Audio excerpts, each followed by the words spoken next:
This castle is a symbol of centuries-old English aristocracy. That is a lie. In 1895, it wasn't honor that saved it, but a check for £65 million. The price of salvation was the illegitimate daughter of the world's most powerful banker, who was quite literally sold for a title. Her money didn't smell of English grass. It smelled of gunpowder from the Napoleonic Wars and the steel of the Suez Canal. The first $150,000 immediately went to pay off her new husband's gambling debts. And here's what's astonishing. Today, you pay money to see this great deception with your own eyes.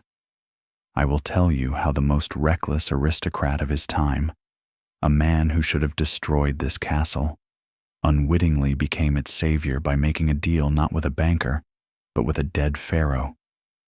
This is Highclere, a name that has become synonymous with permanence. Its majestic facade, bathed in golden light, promises a story written by the only true rules: birth, title, duty.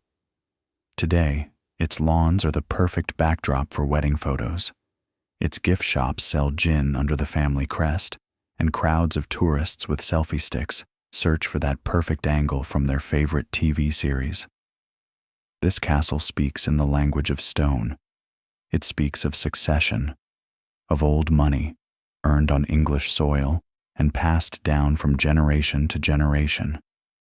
It is a stone bastion against the chaos of time, a monument to a world where everyone knows their place. But that is a lie, or at least only half the truth. A beautiful, flawless myth that sells just as successfully today as a bottle of its signature gin. The true story of this place wasn't written in ink in a family ledger, but in the spray of motor oil on a racetrack. It smells not of the old leather of library armchairs, but of the scorching sand of a distant desert. To find its beginning, you must look away from these immaculate towers and look at the man who was never born for them. There he is, George Herbert, the 5th Earl of Carnarvon. In archival photographs, he rarely poses in his castle. More often, he's by a car, clad in leather and goggles, ready for the start. He was obsessed with speed in an age when the automobile was not a means of transport, but almost certainly a tool of suicide. He saw the world not as a legacy to be preserved, but as a racetrack where the stakes were everything he owned. He was a gambler, an adventurer, a man born for the finish line, not the family estate. And herein lies the central paradox. How did the most reckless aristocrat of his generation, a man who wagered his family's fortune, its reputation, and his own life on an obsession with the tomb of a long-forgotten pharaoh, how did he unwittingly save this castle? How did this whirlwind of anarchy become the guardian of the main citadel of tradition? The answer is like Highclere Castle itself. It seems simple on the outside, but inside, it hides a labyrinth of debt, secrets, and desperate deals. To understand how Highclere survived, you must first understand the story of the man who nearly destroyed it. We tend to think that the wealth of a place like this is something organic, that, like a centuries-old oak, it sinks its roots into the earth, absorbs the lifeblood of generations, and slowly, immovably, grows into a mighty crown. It is a convenient and beautiful metaphor, and it has nothing to do with Highclere's reality. By the mid-19th century, the Carnarvon family was on the brink of financial collapse. Their true assets were not money, but debts. The grandiose renovation of the castle, initiated by the 3rd Earl, turned the home into an architectural masterpiece and simultaneously a financial guillotine. This stone giant demanded sacrifices. It devoured money for upkeep, for heating hundreds of rooms, for the salaries of dozens of servants. The old landed money, earned from sheep and wheat, had run dry. The facade gleamed, but inside In the accounting ledgers, there was only darkness. The aristocracy of the 19th century knew two paths to ruin: the slow one and the fast one. The slow path was to maintain the illusion of grandeur, selling off ancestral lands year after year, until nothing remained of the former empire but a title. The 5th Earl of Carnarvon chose the fast path. He didn't just inherit debts, he multiplied them with the zeal of a professional gambler. His passions were cards, racehorses, and above all, the roaring monsters of the new era: racing cars.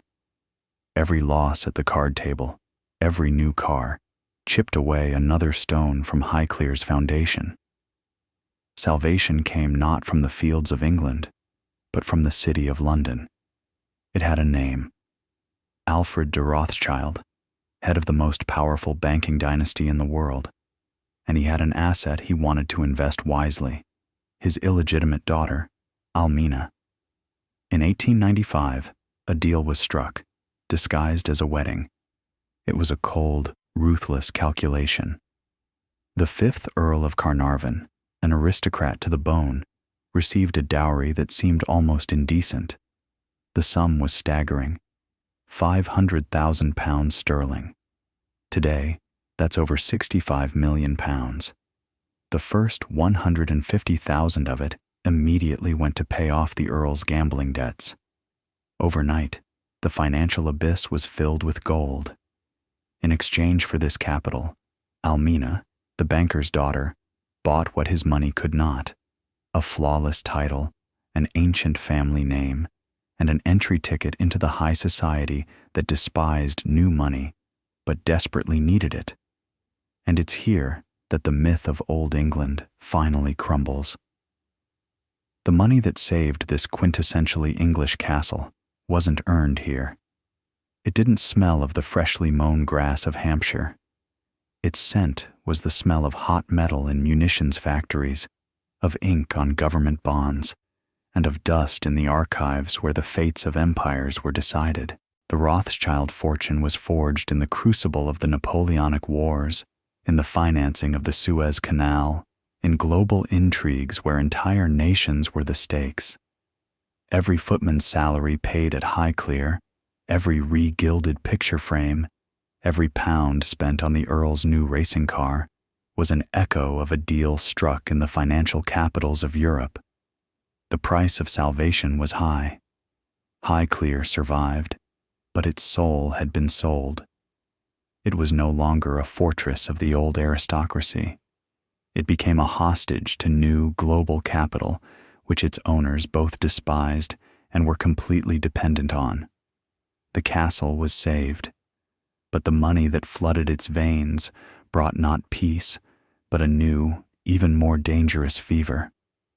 To understand this castle, we must go back to 1838, to an era when the old world was coming apart at the seams. Across Europe, monarchies were faltering, the aristocracy was openly despised, and the air smelled of gunpowder and revolution. In these turbulent times, the 3rd Earl of Carnarvon decides not to hide. He decides to make a statement, a declaration of intent, cast in stone. And he hires not just any architect. He hires the biggest star of his time, the man the British Empire entrusted to rebuild its heart after the Great Fire. Sir Charles Barry, architect of the new Palace of Westminster, the Houses of Parliament. This choice is not a matter of taste. It is pure politics. The message was clear and audacious. By commissioning the same man who was building the primary symbol of state power, the Earl of Carnarvon was declaring, "My family is not just a noble line. We are as much a pillar of England as its government. Our home is as much a bastion of the nation as Westminster." The style chosen for this declaration was no less important. European classicism was in vogue, Greek columns, Roman porticos. But Barry and Carnarvon rejected it. They chose the Jacobean revival, a style inspired by England's Golden Age, the era of Elizabeth I and James I. This was an act of architectural nationalism, a rejection of continental fashion in favor of something truly, uncompromisingly English. The castle was meant to scream not of Rome or Athens, but of London and the invincible Armada. And it does scream. Every detail here is an argument in a debate about power. Look at the facade. It's irregular, restless, asymmetrical.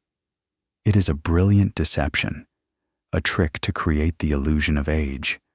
Symmetrical, Italian-style palaces look as though they were built in a single day from a single plan.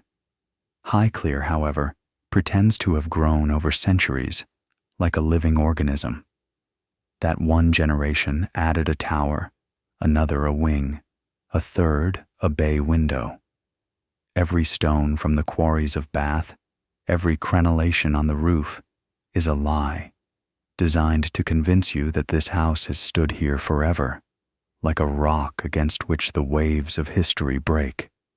This is not a home for living. This is a theater of power.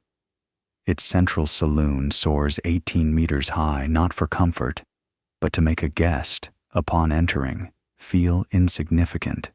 It is architectural propaganda designed to instill awe, respect, and the idea of an unshakable order with the Carnarvons at its apex.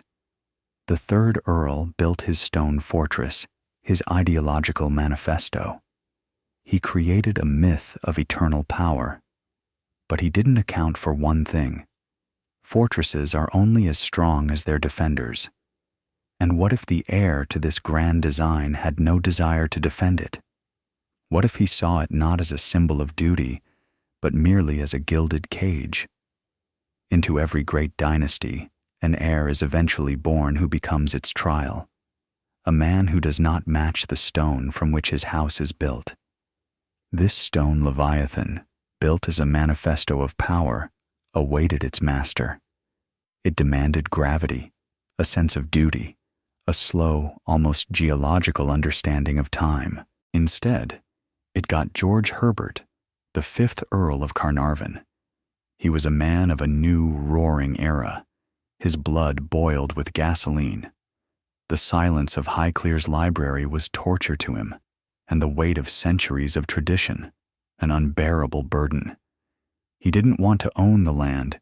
He wanted to conquer it, hurtling across it at insane speeds in his race cars.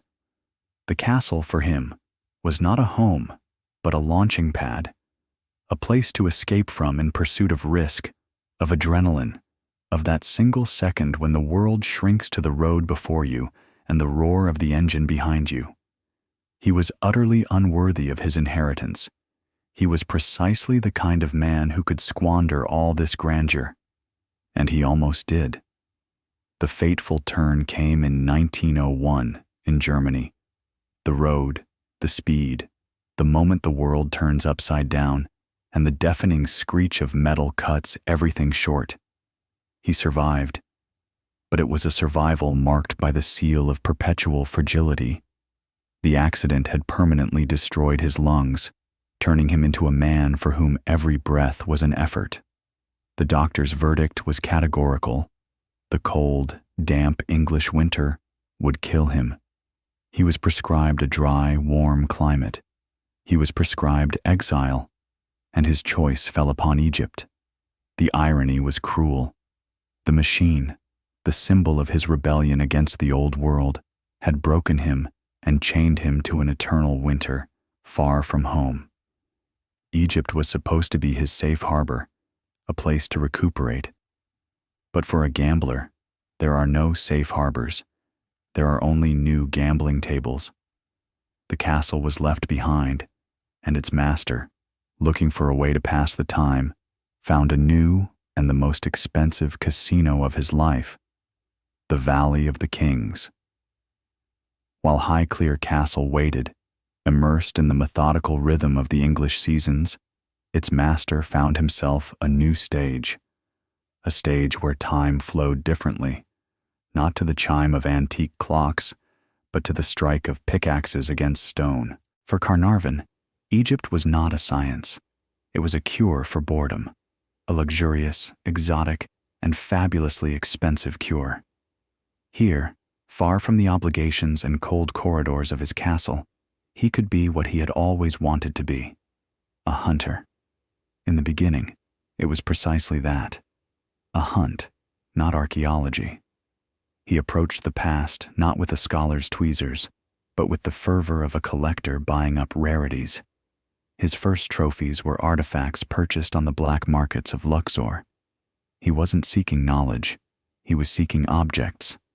Beautiful, ancient objects, capable of astonishing guests in Highclere's smoking room. The goal was not to understand. The goal was to possess. But the real game, the real casino, was underfoot. The Valley of the Kings, the necropolis of the Pharaohs, and Carnarvon, a gambler to the core, decided he wanted to hit the jackpot.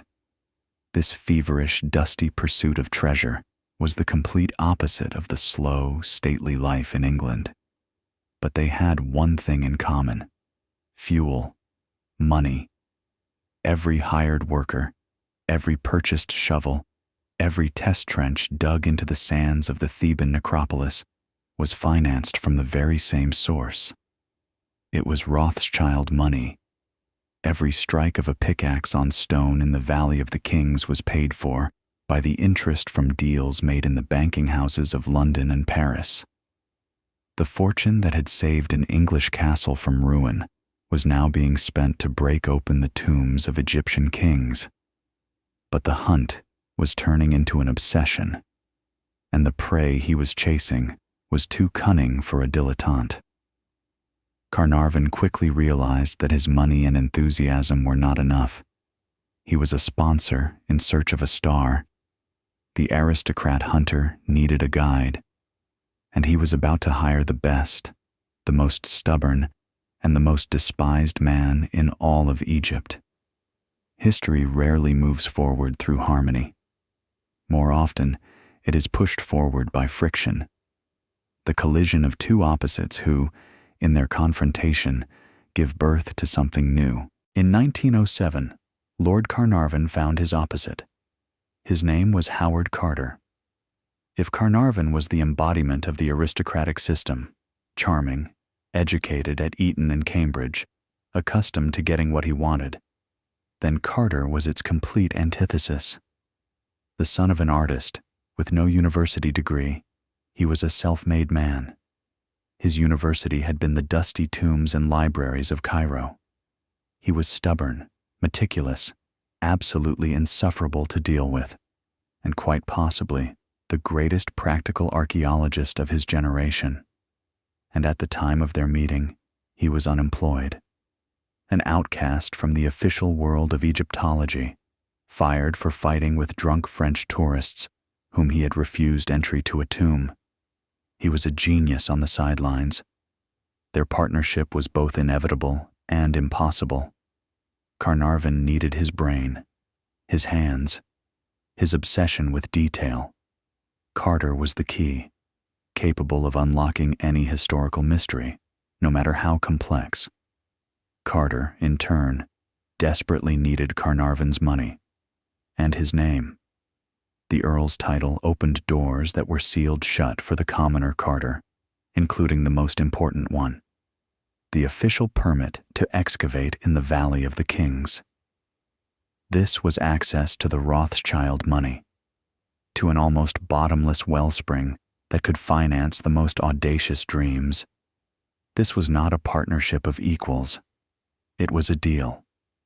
The engine of their relationship was constant tension, a battle of two worlds, two personalities, two ambitions. Carnarvon, the sponsor, wanted glory. He wanted quick, stunning results that would make newspaper headlines. He saw in the sand the promise of gold.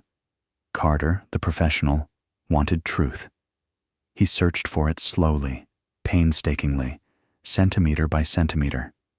To him, the sand was an archive that must not be damaged. Every minute of delay was torture for Carnarvon. Every demand to speed up the work was sacrilege to Carter. One was the embodiment of impulse, the other, the embodiment of patience. The deal was struck. The most unlikely duo in the history of archaeology had been formed. Carnarvon thought he was buying the key to a pharaoh's tomb. He didn't realize that he was actually buying 7 years of agonizing waiting in the desert, and that the greatest enemy that would test their partnership to its limits was not the sand, nor time. It was themselves.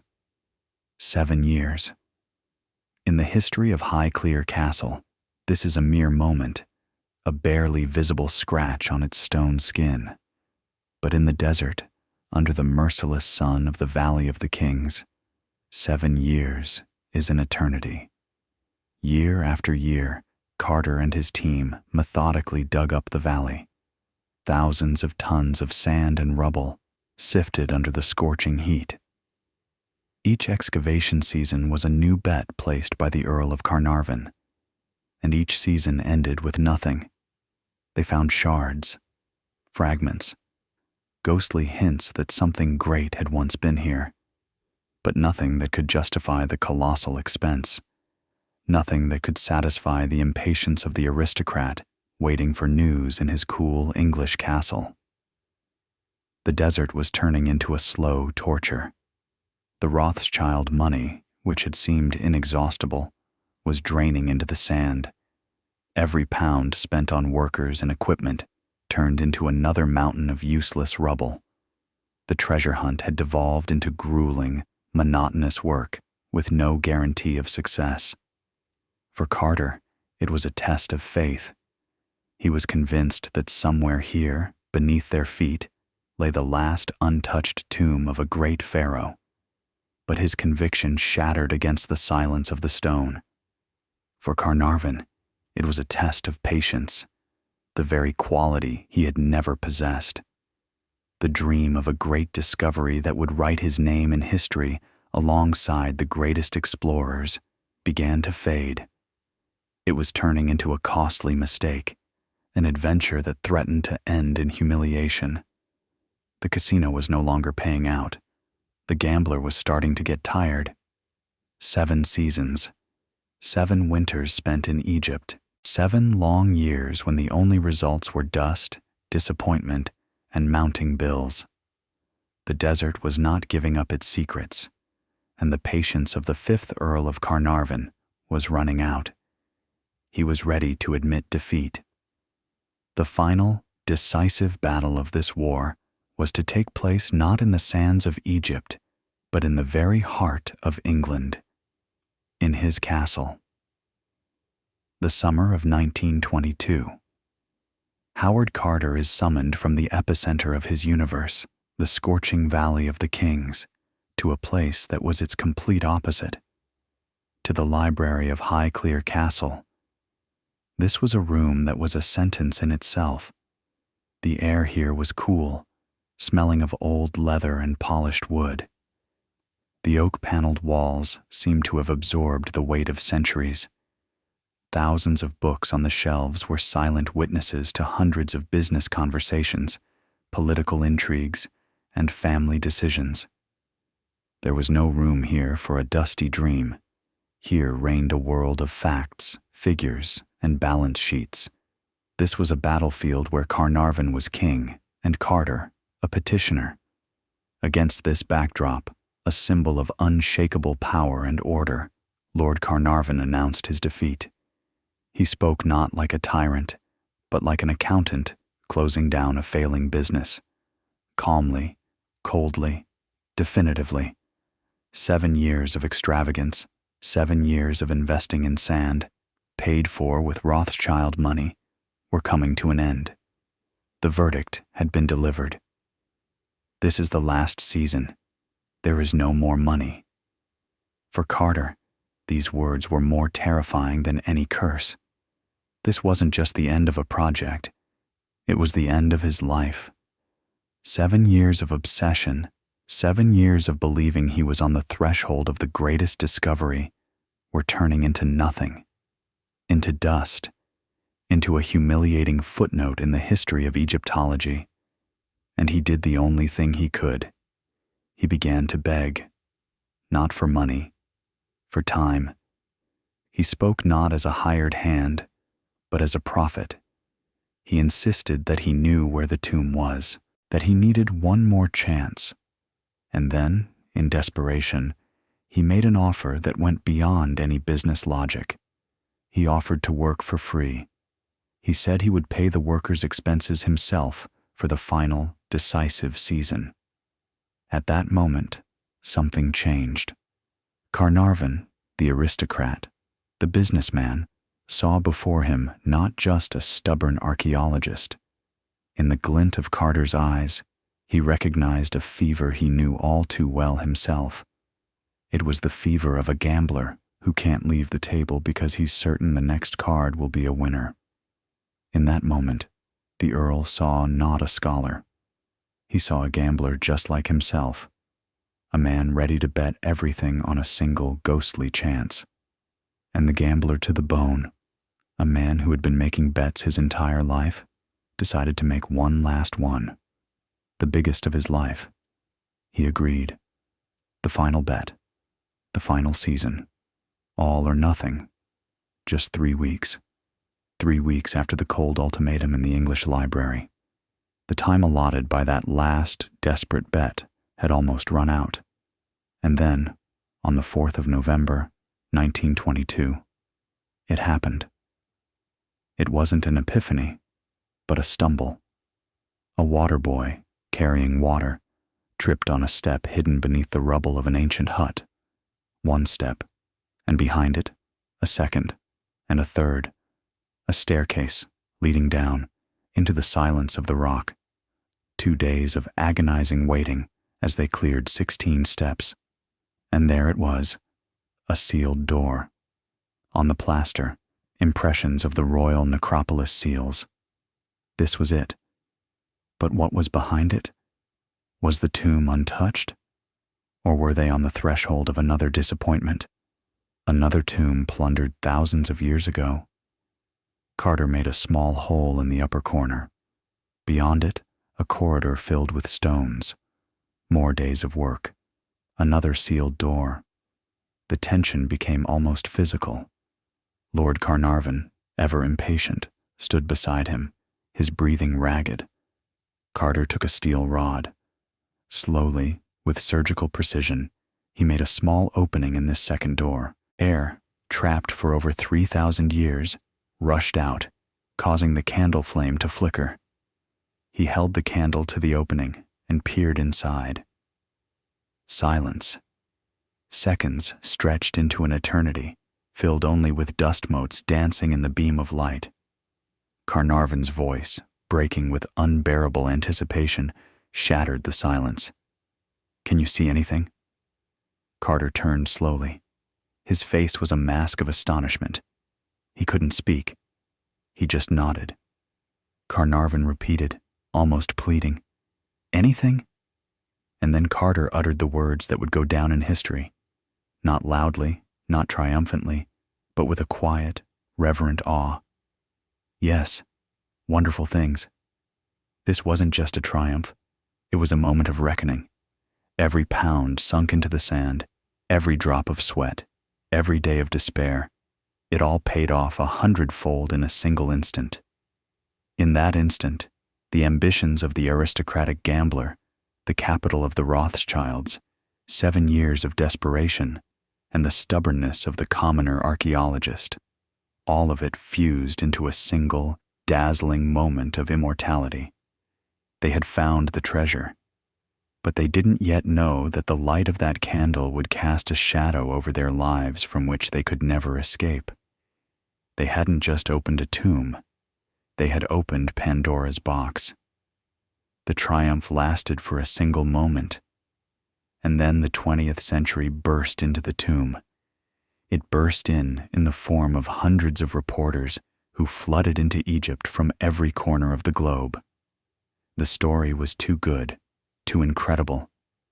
An English lord and a stubborn archaeologist find the untouched treasure of a pharaoh. This wasn't just news. It was a myth being born live. And in that moment, Lord Carnarvon, the aristocrat and gambler, also became a businessman. He looked at the pharaoh's gold and saw not just history, He saw an asset. He saw a sensation that could and should be monetized. Fame is a commodity, and Carnarvon, accustomed to a world where everything has its price, decided to sell this story to the highest bidder. His choice fell upon the empire's most respectable publication, the Times of London. The deal was struck. For £5,000 sterling and a percentage of future sales, the Times received exclusive rights to cover the excavation. Every artifact brought to light, every photograph, every comment from Carter or Carnarvon, it all now belonged to one newspaper. From a business perspective, it was a stroke of genius. It allowed him to control the flow of information, cut off speculation, and, importantly, recoup at least some of the colossal expenses. But from the perspective of crowd psychology, it was a catastrophe. Carnarvon had declared war on the world's press. He erected a wall not of stone, but of an exclusive contract.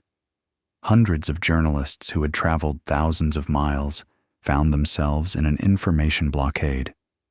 They laid siege to hotels, tried to bribe workers, but the main source was cut off. The well was poisoned by exclusivity. And then the inevitable happened. When there are no facts, fiction takes their place. Deprived of the truth, the press began to invent it. In the newsrooms of Cairo, Paris, and New York, rumors, gossip, and speculation were born. The information desert created by Carnarvon turned out to be the most fertile ground for the birth of a myth. The journalists, thirsty for revenge for the humiliation, for the door slammed in their faces, sought a weapon, and they found it. Not in reality, but in superstition. They began to write about strange incidents, about sinister omens. They began to create their own demons, born of ink and resentment. Carnarvon thought he was controlling the story, but he was only controlling its official, sterile version. The real story, wild and unpredictable, was already being written without him. He had locked the door in the face of the entire world. He didn't understand that in response, the world wouldn't go away. It would break down the wall and create a legend far more powerful and terrifying than any truth hidden in the tomb. The legend of the curse. Lord Carnarvon thought he was fighting a battle on two fronts, against the desert sand and against the world's press. He was mistaken. His most dangerous opponent had not yet made a move. In his world, the world of the British Empire, the right of ownership was sacred. He had invested the money. He had hired the men. He had taken the risk. Therefore, the treasures found in the tomb rightfully belonged to him. At least, a significant portion of them. This was a world where an English aristocrat could arrive in a foreign country, hire local workers, and take whatever he found beneath its sands, considering it fair payment for his investment and his enlightened curiosity. This was the logic of empire. But Egypt had changed. The discovery of the tomb coincided with a tectonic shift in history. In that same year, 1922, Egypt gained partial independence from Great Britain, a country that for centuries had been merely an exotic province in other empires was finding its voice. And that voice was full of anger and national pride. To the new Egyptian government and to the people on the streets of Cairo, Carnarvon was not a noble explorer. He was the last colonizer. His attempt to dispose of Tutankhamun's treasures as his own property was perceived not as a business deal, but as the final, most brazen act of robbery. They watched as their heritage, their soul, was packed into crates to adorn the drawing rooms of English castles or the display cases of New York museums. Tutankhamun's golden mask, overnight, ceased to be just an archaeological artifact. It became a symbol of a reborn nation. And his tomb, the heart of this nation, which a foreigner was trying to rip out, the scientific discovery turned into a fierce political conflict. The Egyptian government struck back. They didn't argue. They changed the law. A new decree was passed, declaring absolutely everything inside the tomb the inalienable property of the Egyptian people. The door slammed shut. Carnarvon was trapped. He was no longer just the sponsor of an expedition. In the eyes of the world, he had become the living embodiment of a dying imperial age, clinging to its privileges. He had come to Egypt a hunter, confident in his right. But now he himself had become the prey. He had sought a battle with dead pharaohs, but his real, mortal enemy turned out to be a living, enraged nation. He fought the Egyptian government. He waged war on the world press. He was ready for battles with men, laws, and empires. But he wasn't killed by a pharaoh, a minister, or a journalist. His fate was sealed by a chain of events so trivial they seem like a mockery. It all began with a mosquito. In February of 1923, in Luxor, he was struck by an enemy too insignificant to notice. A common bite, an annoying irritation on his cheek. For a man who had survived a racing car crash, it was nothing. Then, a razor.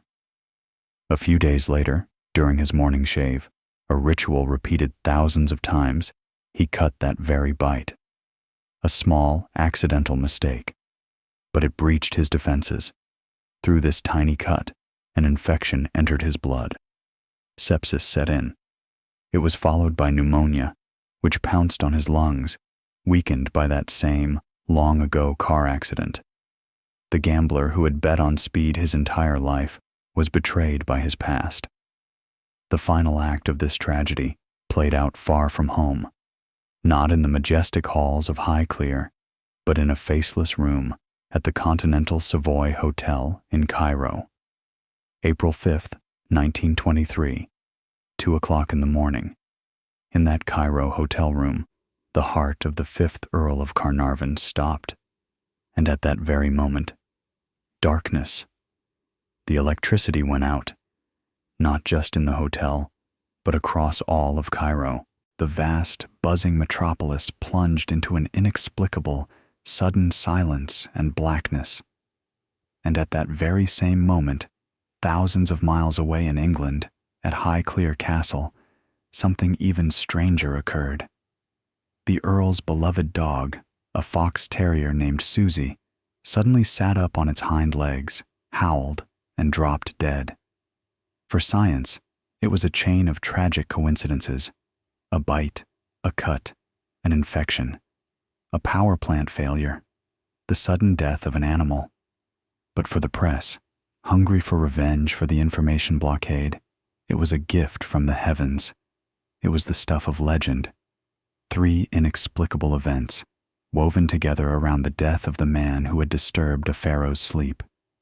It was the perfect storm. The medical fact was immediately buried beneath the myth. A worldwide sensation was created. The curse of Tutankhamun wasn't born from an ancient papyrus. It was born from a mosquito bite, a razor cut, and a sudden darkness, becoming the perfect weapon in an information war. He wanted to write his name into history, and he succeeded. But not as a discoverer, but as the first and most famous victim of the curse he himself had unwittingly helped to create. We tend to think that all of Highclere's drama played out thousands of miles away in the scorching sands of Egypt, that the castle was merely a silent, motionless backdrop for the turbulent life of its master. But that is another deception. While the 5th Earl was chasing the ghosts of pharaohs, the castle itself was living its own, far more complex and significant life.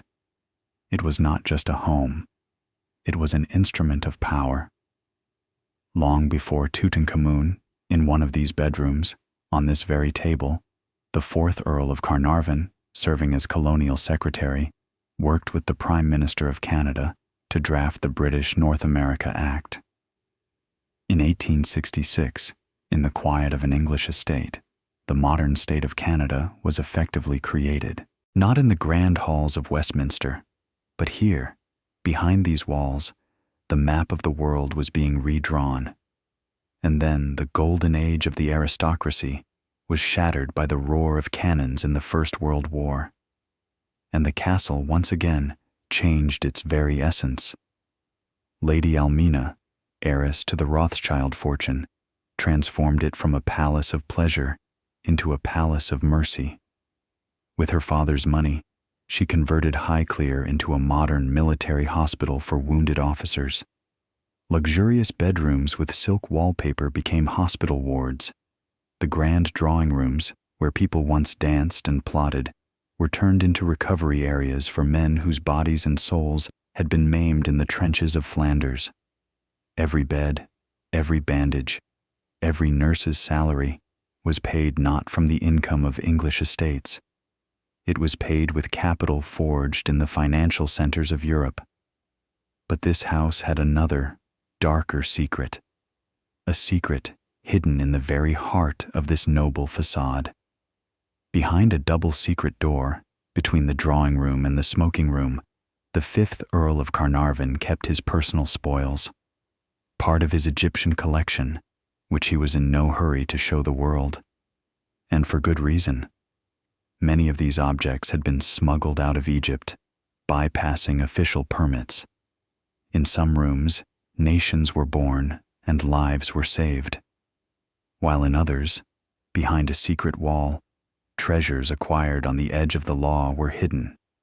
This house knew how to keep secrets, the secret of Canada's birth, the secret of Lady Almina's mercy, and the dark secret of the 5th Earl.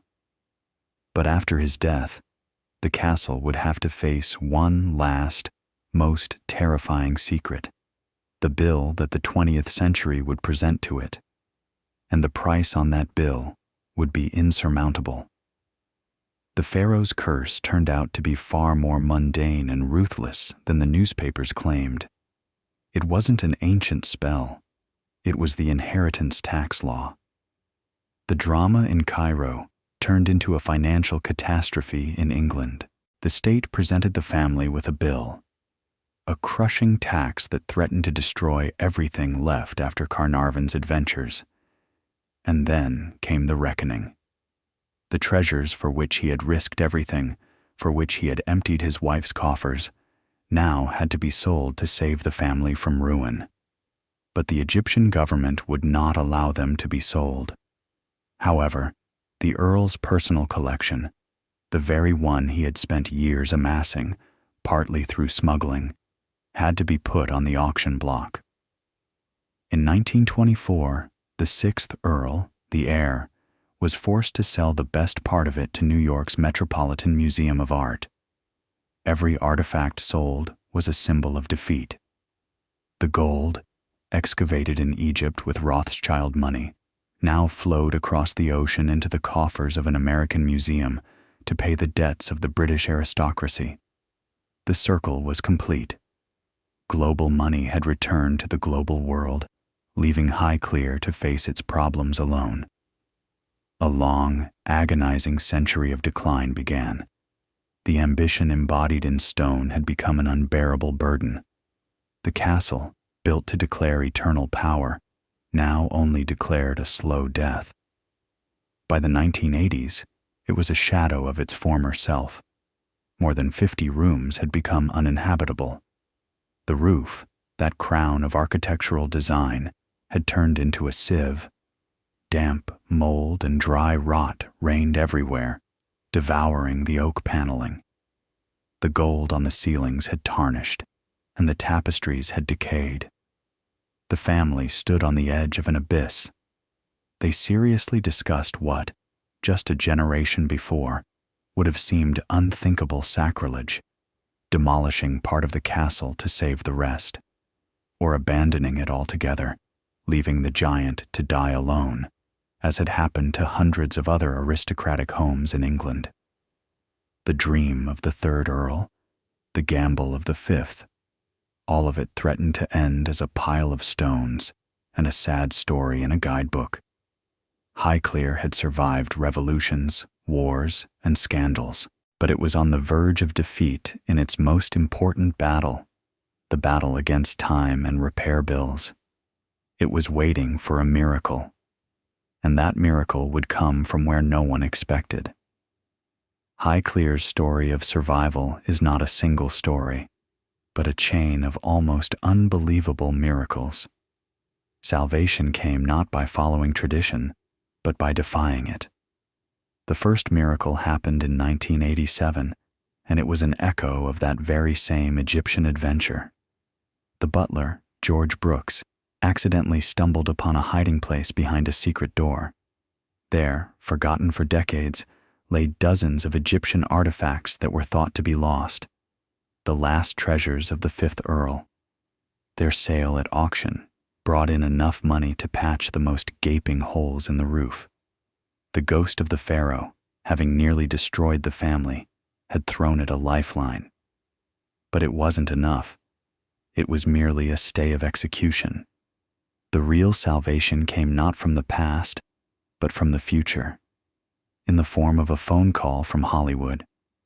Screenwriter Julian Fellowes, a friend of the family, was looking for the perfect location for his new series, a story about an aristocratic family weathering the storms of the 20th century.